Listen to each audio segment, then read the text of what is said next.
Hi everyone, it's A Ticket to Christ. Thank you for tuning back in. We are starting a new series today.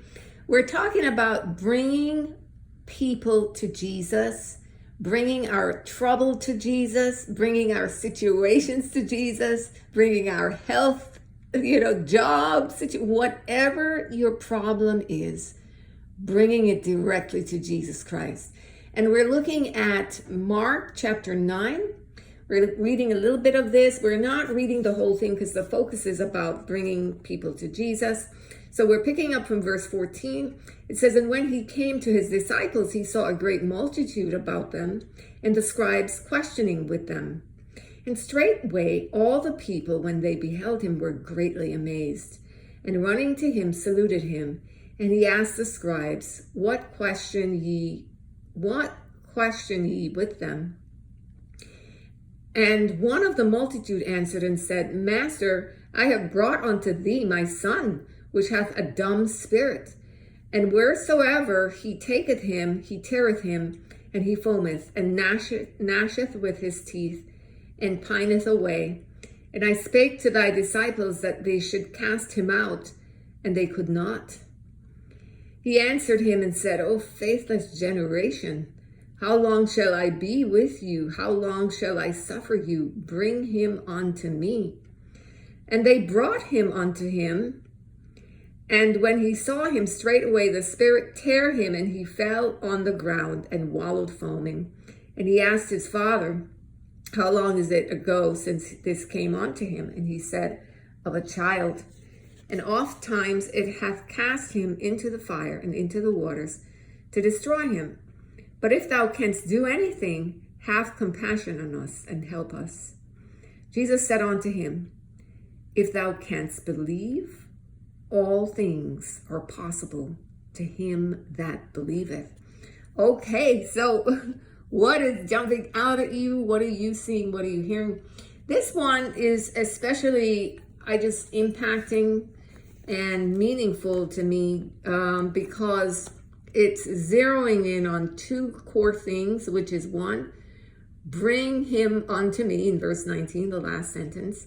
And the second thing in verse 23, all things are possible to him that believeth. So it's about bringing, your, whatever the situation is, bringing it to the Lord in faith, though.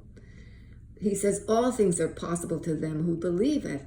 And so what is jumping out at me here is just in bringing people to Jesus, we need to bring them to Jesus in faith and in confidence in knowing the power of God, what he's able to do. One of the things that we often do, is we take our troubles to other people for them, and they can't fix them. They don't have the power.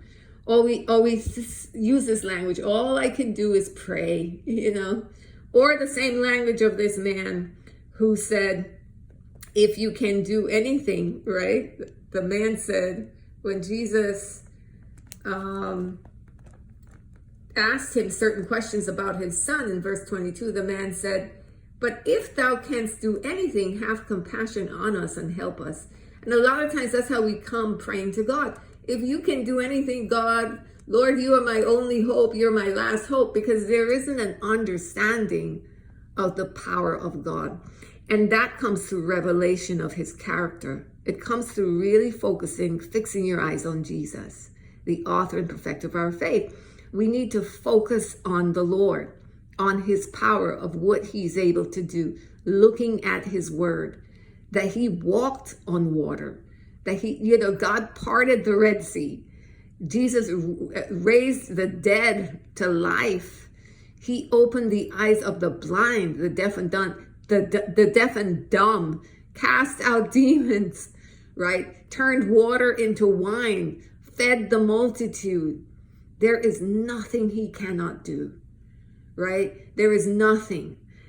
He is powerful. And he said, all things are possible to him that believe. And so this week, we're going to be focused in on bringing people or ourselves or situations directly to the Lord Jesus Christ.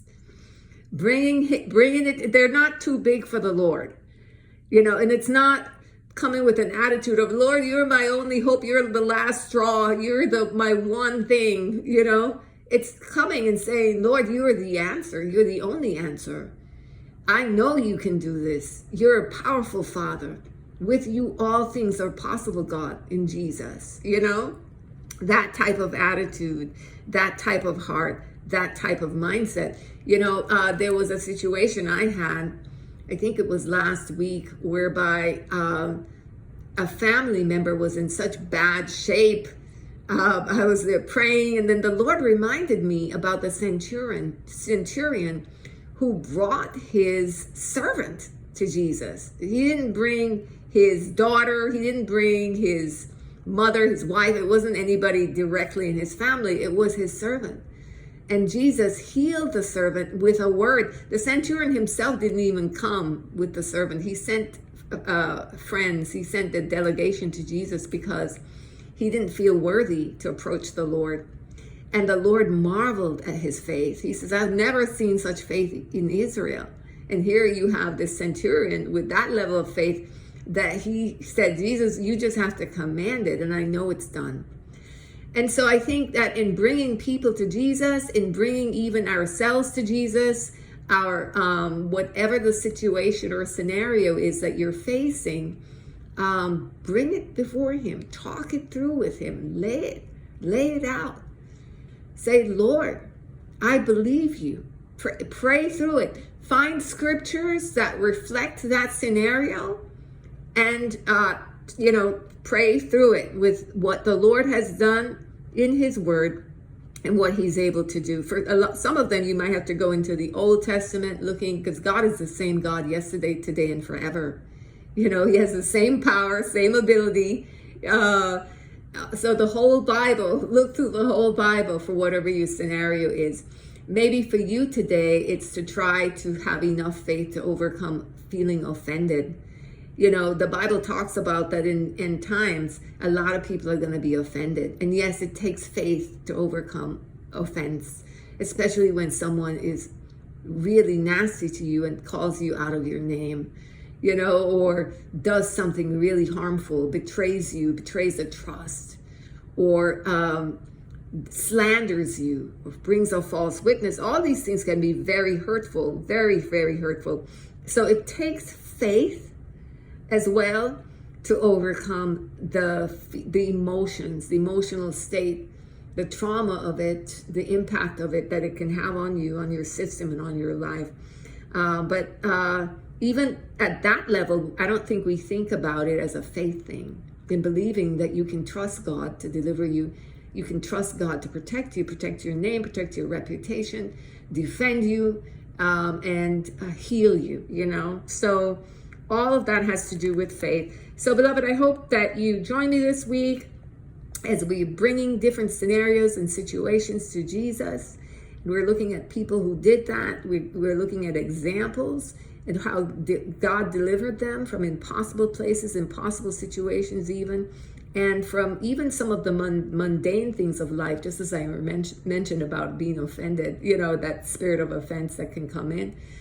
Just in the wear and tear, because a lot of times it's the mundane things of life that can hinder, can block our faith. You would be surprised, bitterness, resentment,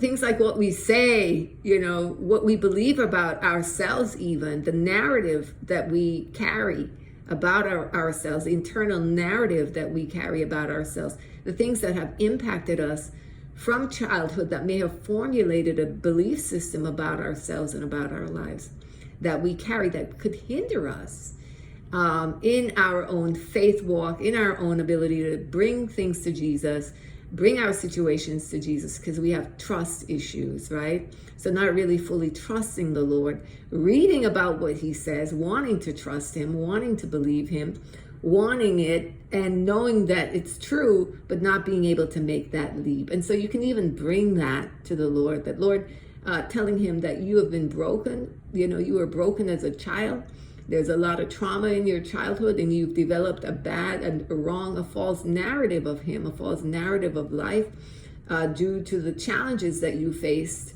that may have broken your spirit, or may have caused you to have a false understanding of yourself, of your value. And you can ask him to heal you, just as he did with this young man. He cast out the demons, and notice this demon was not willing to go at all, but he didn't have a choice. He had to move it along. And Jesus, read the rest. You can look at it, because I don't want it to be too long here with what I'm talking about. You see, of course, the boy was free. Beloved, that is it from me today. We'll pick it up again tomorrow. Have a great day.